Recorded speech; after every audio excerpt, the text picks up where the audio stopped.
The Audi A8 really put the cat amongst the luxury car pigeons. Here was a car that was every bit as comfortable and luxurious as its rivals, but thanks to its all-aluminium space frame, it was so much lighter and nimbler, and it drove more like a sports car than a big limousine. Come the 2000s, when the order of the day for luxury cars was technology, the D3 Audi A8 came out with far more tech on board, but the same aluminium construction. Now, Jaguar had seen the all-alloy Audi and they saw that it was good, so their X350 generation XJ used much the same alloy space frame construction.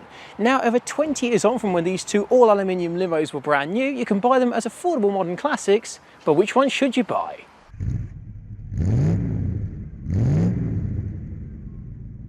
But first, our friends at Lancaster Insurance are running monthly giveaways. You can win all sorts, from experience days to tools, restaurant vouchers and tech. So click the link below at the end of the video to enter their latest competition.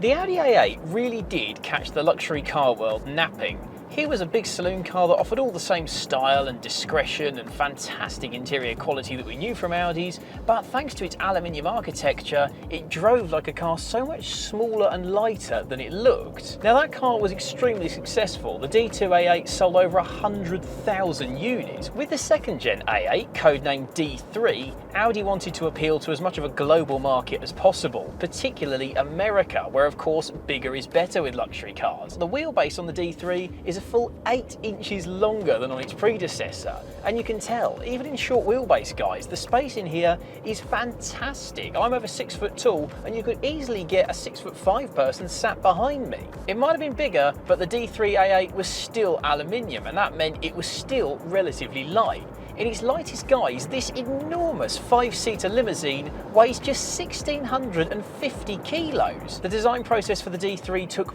5 years to complete because sculpting an aluminium body is a lot harder. You can't put quite so many creases and sharp edges as you can with a steel-bodied car. And the result is a fairly simple bit of design, but when you look at it, a really handsome car. It's subtle, but it's got a purposeful look to it. Audi's styling doesn't need to be complicated, it's just classy, uncluttered. And that theme continued to the interior. Audi still wanted the A8 to feel luxurious and upmarket, but not to be too cluttered with buttons and screens, while still retaining all the technology that a modern luxury car had to have.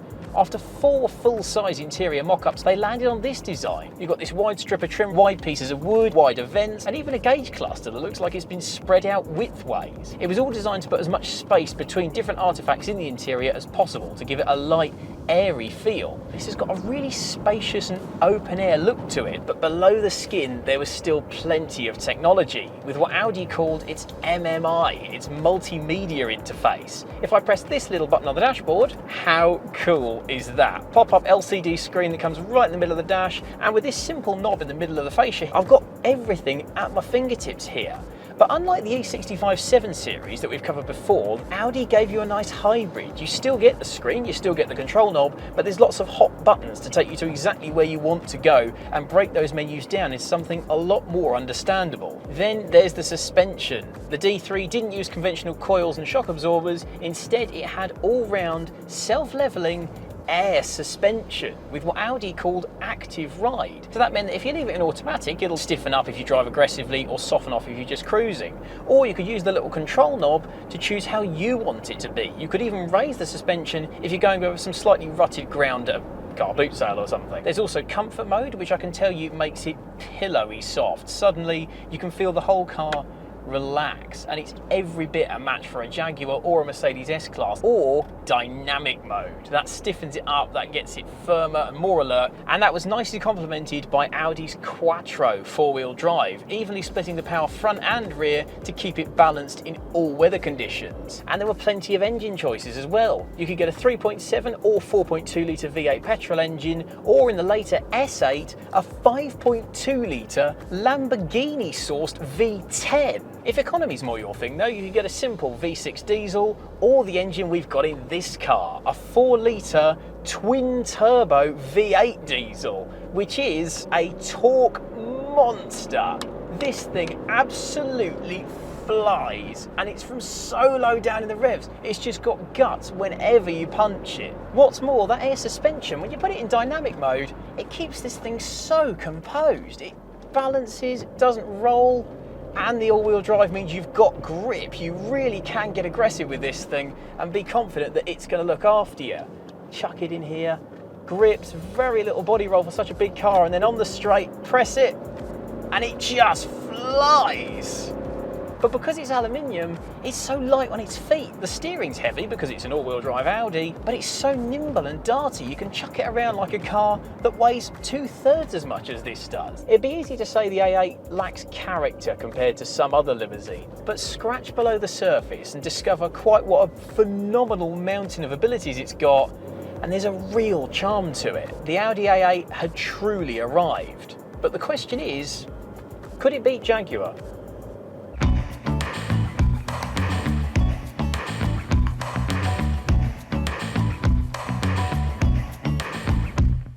The X308 generation of Jaguar's iconic XJ was arguably its peak. It combined the classic styling and that Jaguar opulence with enough modern technology to make it a genuinely viable daily driver, but come the late 90s, not only was it seen as cramped and impractical, it was also outdated, particularly compared to high-tech cars like the S-Class and the A8. Whatever replaced the X308 would have to be more spacious, more practical, and more high-tech to appeal to the European and indeed the American market.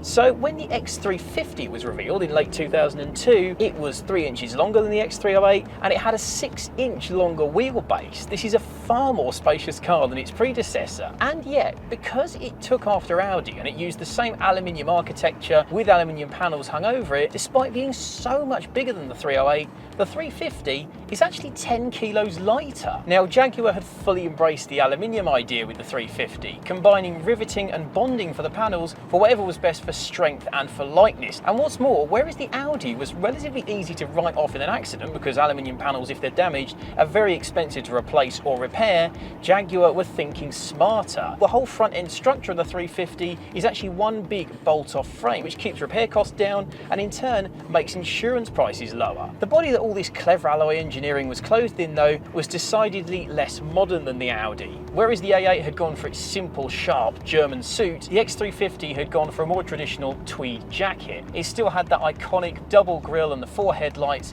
and those triangular rear lights that hark back to the Series 3 XJ, which on the one hand meant that they appealed to Jaguar's traditionalist customer base, but whereas your younger modern buyer would have been looking at the Audi or the S-Class, they probably weren't going to be looking at the old school style 350. Like the Audi, it ditched coil springs and shock absorbers for 4-wheel, self-leveling air suspension. And like the Audi, it's active. So when it detects that you're trying to get a wiggle on and drive aggressively, it firms up to keep the body composed. But when you're just cruising along like this at 50 odd miles an hour here, it softens off the ride to get that nice Jaguar floaty experience that the XJs of the past already offered. Jaguar were embracing the lighter weight that came with this alloy body. For example, it meant they could offer a smaller petrol engine, the 3-litre petrol V6. You could even get a diesel XJ for the first time.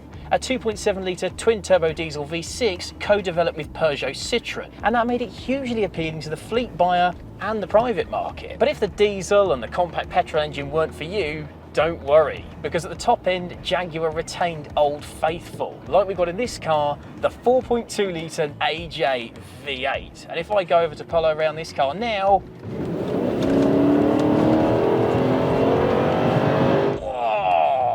it's definitely got enough shove for this alloy car. 300 horsepower, 0 to 60 in around 5 seconds. Get on it, and this thing is fantastic. The air suspension is so well adapted. We're driving on Beachy Head here with some nice twisty roads, but they are a little bit undulating, and the air suspension is coping perfectly. I'm still comfortable, but I can really tackle these bends. It holds on, and there isn't anywhere near the body roll that a car this big and what is still very heavy should have. But finish tooling around on the winding roads, waft along like this at 40 odd miles an hour, and it settles down. It becomes a proper luxury car again. And then there's the interior that you're sat in. Whereas the Audi is crisp and sharp, the Jag has got a more traditional interior. I've got plenty of wood, I've got loads of leather, the odd little chrome touch here and there. It's bright and it's airy and it's cosy. It's got a fantastic opulence that the slightly sober Audi simply can't match. But don't go thinking that the Jag's traditional look and feel means it hasn't got the tech to match the Germans. It's just more subtle about it. I haven't got a big rotary dial here with menu and sub-menu after that. I've just got a big, simple touch screen that I press when I want something and press again when I don't. So the X350 then was a triumph. It's got the traditional look and feel of a Jaguar, but with all that clever tech bristling away under the skin. It might not be the purest choice, but the X350 is still very much a Jag. Well, two fine all-alloy limousines here, but which is best? I'll be honest, I came in preferring the Jaguar. I've done thousands of miles on our X350 and I love it. But the Audi really has swung me. It's a brilliant car in its own right. It's comfortable, it's well made, luxurious and fast. And it's got an undeniable charm to it. It's just a little bit left field. It's got a little bit of character there. I'm going to say for the first time ever that this battle is a dead heat. If you prefer German cars normally, you've bought Volkswagens, Audis and so on, then the A8 will do everything you love and more. But don't write off the Jaguar. It's a different flavour to what you're probably used to, but it might just swing you. There's a lovely, lovely feel to the XJ8. Equally, if you're normally into your Jaguars, try the Audi. You might write it off as being clinical and German, but actually there is something really likeable about it. It really is something different to the German norm. This A8 was lent to us by Martin from Car Mechanics magazine, so don't forget to click some links in the description below for some fantastic subscription offers to Car Mechanics, and let us know in the comments down below which one of these bargainous early 2000s luxury cars you choose. This video is proudly sponsored by Lancaster Insurance. Give them a call on 01480 400 889 for an insurance quote on your classic car. And don't forget to click the link below to enter their latest competition.